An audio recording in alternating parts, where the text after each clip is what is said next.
Barbara Boxer visits campus today for a speech. A man rescued the lives of 2 women after he saw their car flip.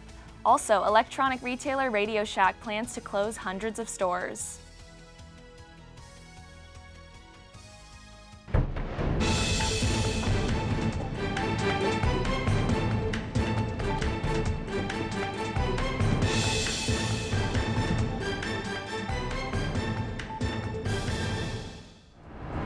Welcome, and thank you for joining us at OC News. I'm Kiana DeLeo.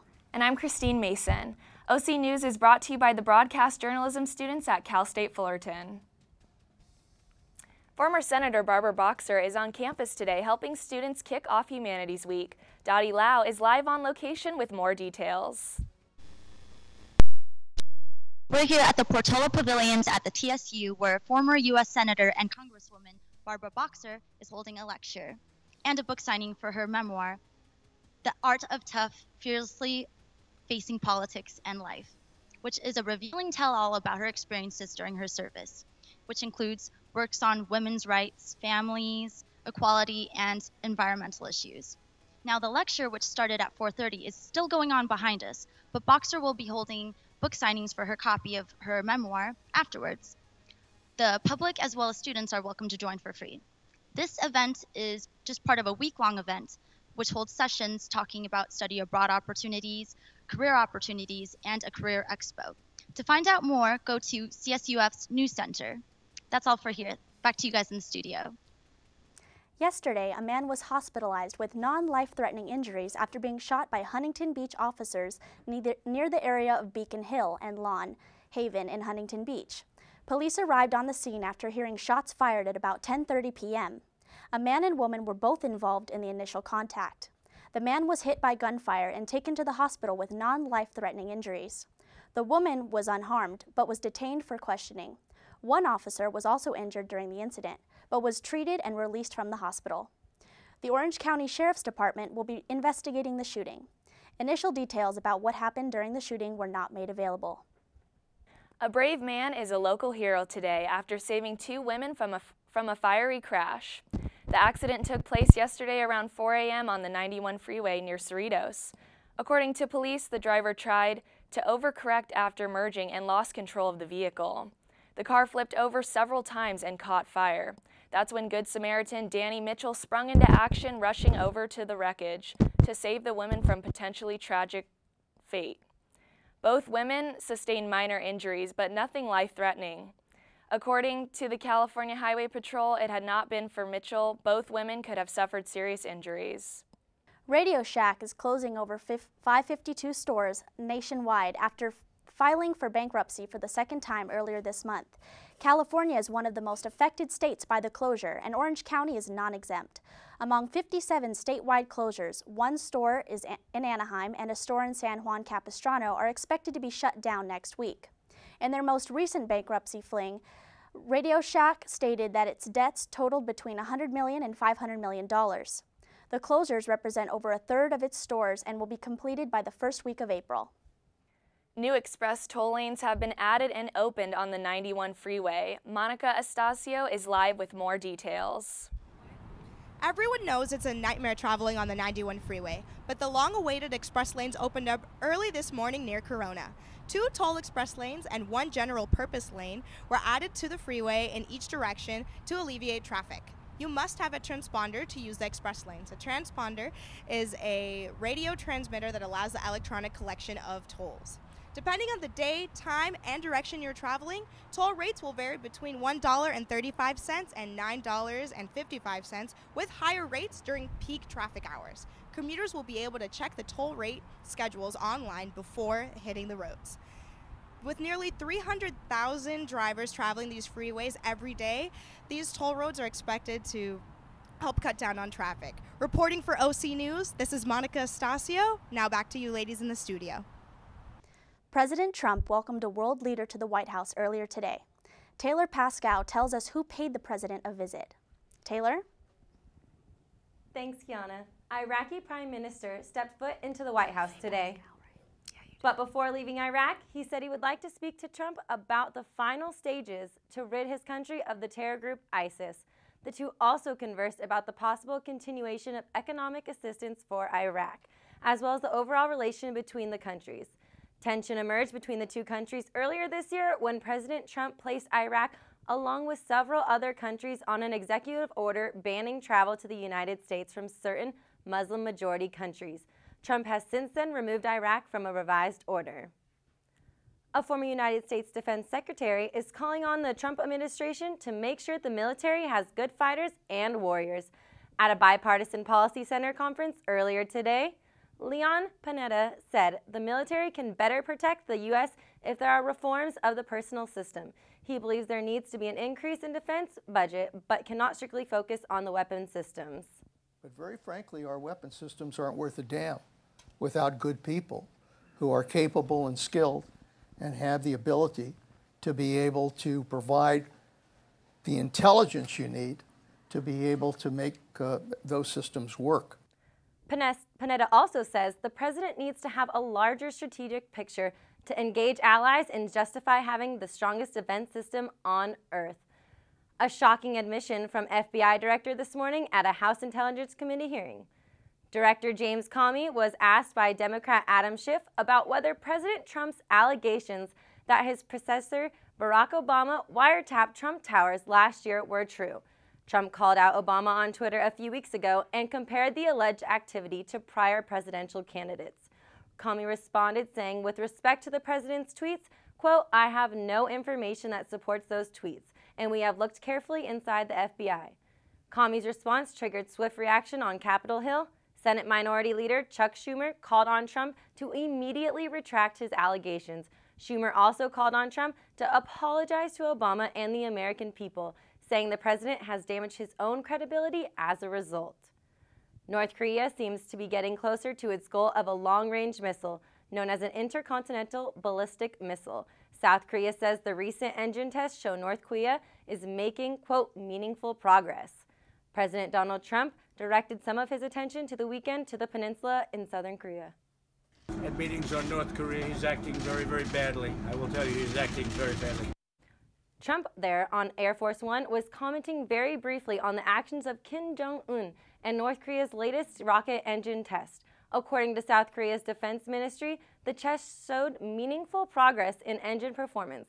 That, of course, raises further concerns about Kim's stated intent of developing an intercontinental ballistic rocket armed with a nuclear warhead, a weapon potentially capable of hitting the United States.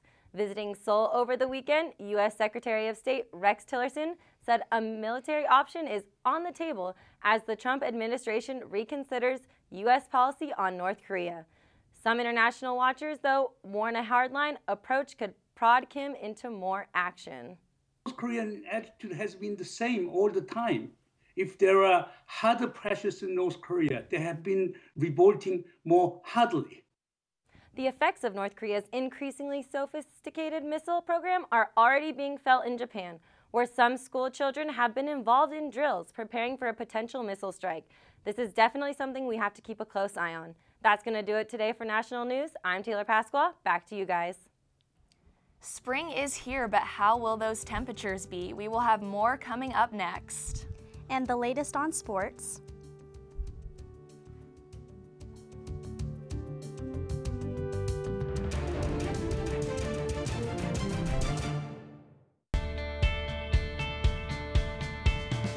It's what powers our journey to reach unimaginable heights. It fosters a sense of yearning to create, explore, and soar. It strengthens our will to climb to the top. It's the bedrock of our conviction that nothing's impossible. It transforms us and sets us free to thrive and build lives of purpose. Titan pride is at the heart of who we are.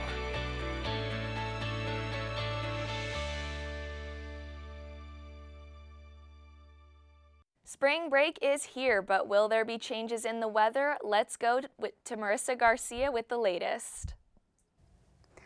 Today is the first day of spring, and what better way to start than with some AM clouds and PM sun. Today's current weather is 70 degrees, and the sun will be setting at 7:03 p.m. today. It may be partly cloudy here in Fullerton, but let's take a look at our weather nationwide. Over in the East Coast, they are experiencing clear skies tonight with lows ranging from the mid-30s to mid-50s. Just up north, there is a good amount of wet weather hitting portions of Northern California, Oregon, and Washington. As for Fullerton's 5-day forecast, spring showers will begin tomorrow with 65-degree weather. Those showers will linger on into Wednesday and possibly Wednesday afternoon. But don't you worry, that sun will be back out on Thursday with a high of 67 fresh degree weather. That sunshine will not last too long though. Clouds will be back on Friday, and there is more rain to come on Saturday. That's all for weather. Back to you.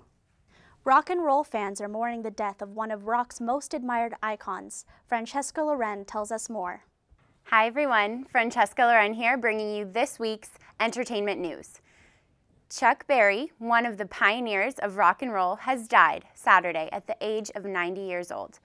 During the 50s and 60s, Berry's music signaled a new era in rock and roll. The singer's ability to seamlessly blend R&B rock and roll made the strong impact on the Beatles and the Rolling Stones. Berry experienced a career resurgence in the mid-80s and 90s. His music re-entered pop culture in films such as Back to the Future and Pulp Fiction. In 1984, Berry received the Grammy Lifetime Achievement Award, and a year later, he became the Rock and Roll Hall of Fame's first inductee. In 1987, Berry was humbled to receive a star on the Hollywood Walk of Fame. His remarkable contributions to music will forever remain a part of rock and roll history. On to lighter music news. Drake, also a music legend who has created a specific sound that is emulated by new rap artists all over. He is known for his hard-hitting raps while meshing with his melodic singing verses. Drake has finally dropped his long-awaited album, More Life. After 6 long months of teasing the album, he finally debuted the 22-track album on his OVO Sound radio Saturday. Unlike his last album, Views, More Life is available on every streaming service: Apple Music, Spotify, Tidal, and Google Music, to name a few. Viewers streamed over 250 million times in the first week on Apple Music, so it's looking like Drake will begin to break his single-week streaming record with many platforms featuring his album. Check it out if you haven't done so yet. This weekend, Disney's remake of the cartoon classic Beauty and the Beast shattered the box office with a $170 million debut. That left the other contenders in the top 3 trailing behind by more than $100 million.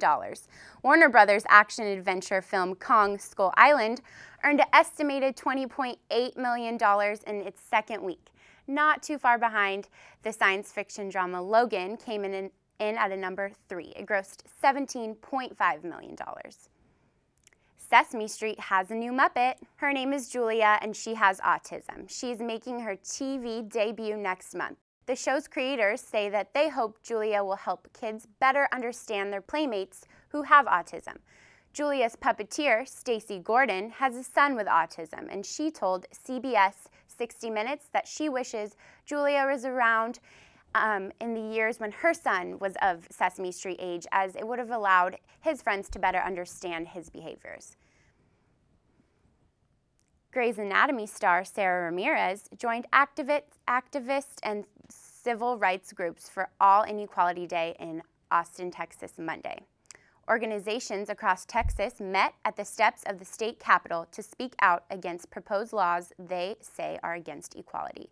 People at the rally are asking legislators to pass inclusive policies. The Hallberg Theater has welcomed Tallgrass Gothic, a play about love, desire, and fear. Chelsea Carroll gives us more on the details. With the hustle and bustle of the new spring semester, students are in for a startling surprise. MFA acting class is putting on the classic Jacobean tragedy, The Changeling, here at Clay's Performing Arts Center. If you aren't aware of the horrifying play, it is about a woman named Laura who is from the Great Plains of the Midwest and desperately seeking to leave her rural town and her obsessive husband. A violent chain of events leads her believing this is the profound, terrifying true nature of her life. Many students don't know that the MFA class will be having their very last play here at the Hallberg Theater. I'm excited to see the entire MFA grad students performing together. It's their final performance of their 3 years here. They are the most advanced actors in this program, so I'm really excited to see them perform. Reporting for OC News, I'm Chelsea Carroll. And that's it for me with entertainment. I'm Francesca Loren with OC News. Back to you guys. Don't go anywhere because coming up next we have more exciting news. And with spring break around the corner, we ask CSUF students what their plans are.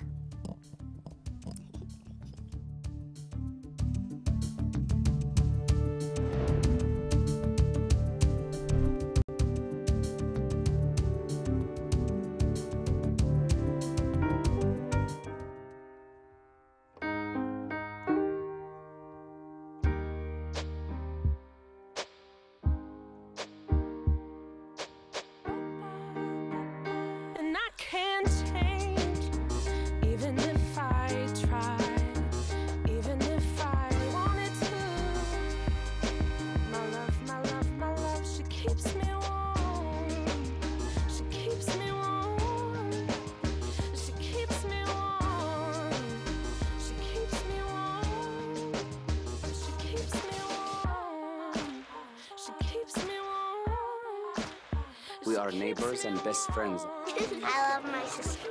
My heart doesn't see race. Love is love. Our family is no less than any other family.